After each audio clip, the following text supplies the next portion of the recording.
at her heartstrings. That sounds too good to be true, she cautioned, glancing at Ayla and Amelia, who were exchanging worried looks.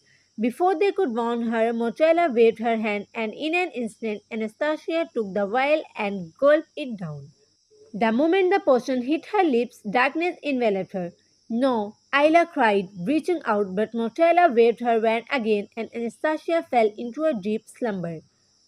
Now her magic is mine, the witch cackled, snatching away Anastasia's shimmering glow. With determination igniting in their hearts, Ayla and Amelia joined hands. We can't let her get away with this, Ayla declared, her voice firm. We must venture through the jungle, face the dangers, and reclaim Anastasia's power. Right, Amelia nodded. I can see the obstacles we will face. She closed her eyes, reaching for a vision. There are three challenges waiting for us: a river full of swirling vines, a mountain